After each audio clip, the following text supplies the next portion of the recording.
Man, if you could include the fans on the field actually play the game to add to the incentive and the motivation, I don't know how it can get any greater than what it is right now.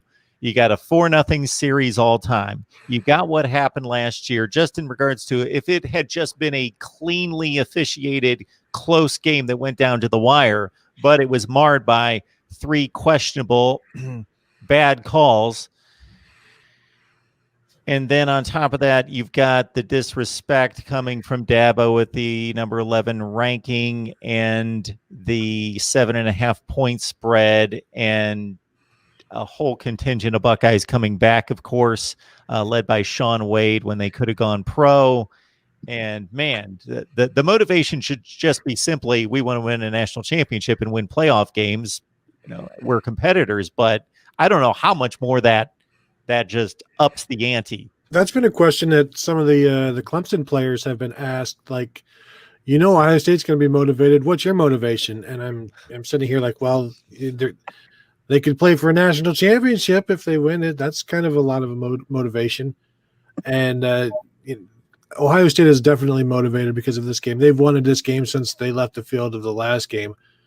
But I don't know that I don't know that bumps them up any more than Clemson, who wants this just as much as anybody, because they also left the field, their final field last year, disappointed.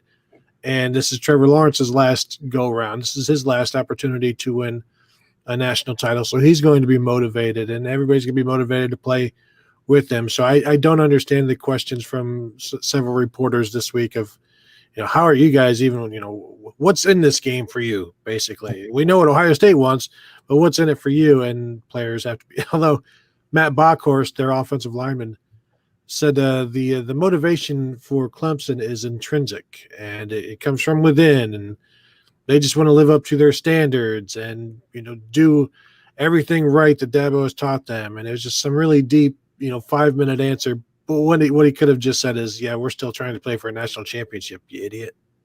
Right. Yeah.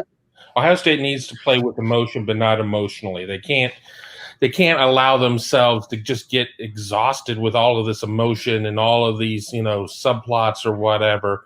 I mean, you don't want a team coming out flat that's not playing with emotion. It's when you play emotionally that, this 3.5 hour, 4 hour game that, we've already kind of been discussing. You can't keep the foot on the pedal for 4 hours like that. So you've got to find a way to channel that emotion, but not allow it to become the overriding determiner. That's what Lou Holtz used to tell Urban Meyer when Urban asked him, like, how do you prepare for a bowl game? He's like, you don't play the game in the first week. It's a slow build up, and it's the same. If you go into this game too emotional, something bad happens and you're down 14-0 in the first quarter, you might lose it. But if you're even keeled, 14-0 is, it's just another part of the game, and you can come back. Yeah, I think that all the stuff that's been said in last year's game, those are things that the coaches subtly and not so subtly remind the players about during the 13 days leading up to the game.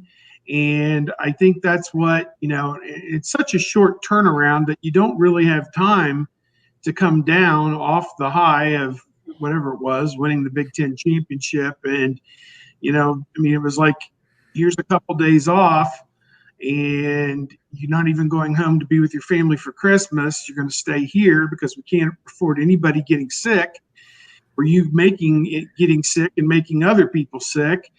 And so it was just kind of like they've been immersed in this bubble, and it's been going on for months. I think the bigger picture of this, it's so much bigger than just revenge on Clemson or trying to set a wrong, right, as Olave and Fields might be thinking for that last play or whatever else. I just think it's a journey that these guys have been on all the way back to March. And whether they were in the same room together or on a Zoom call together or eventually got together, went through all the hoops to work out together in small groups in June and then had a conference only scheduled and didn't have a season for 6 weeks, didn't have a season. And then somebody somewhere, man, it's just the human spirit that really kind of captured this thing. It was the parents, It was Justin Fields. I mean, it's so much bigger than just this Clemson revenge thing. This was a movement of some sort that they had to put themselves in this position that they felt that they deserved a chance to be in, and they're here. I mean, they made it happen. And people will question, well, do they deserve to be here or not? Well, it doesn't matter because they're here, and now they need to make the most of the opportunity that they have. So I think all that stuff gets you to game night, but then on game night, it just is kind of like your training has to take over, and you have to go out and be singular focused for, as we say, 4 hours to try and outlast that other team and win this. It's going to be a nut cruncher type game. I mean, it's going to be a physical, sledgehammer type game like Urban Meyer used to call it. And I'm just, I think we're really in for something on Friday night. If everything is equal and these teams are both tuned in and healthy and ready to go, it could really be something. I usually don't fall into these cliched narratives, trap games, looking ahead. I'm not big on that typically, but I do think because of what happened last year and because of there being a certain amount of maybe pressure on Ohio State, self-imposed possibly, that if they do get down, that I can see that there could be more doubt that would creep into their minds than it would on the Clemson side, considering what happened last year in their favor after they got down and having experienced success in that situation where it wouldn't affect them as much. I think that's only human nature. Again, I'm not saying that's the case for sure, but I wouldn't be surprised if it is.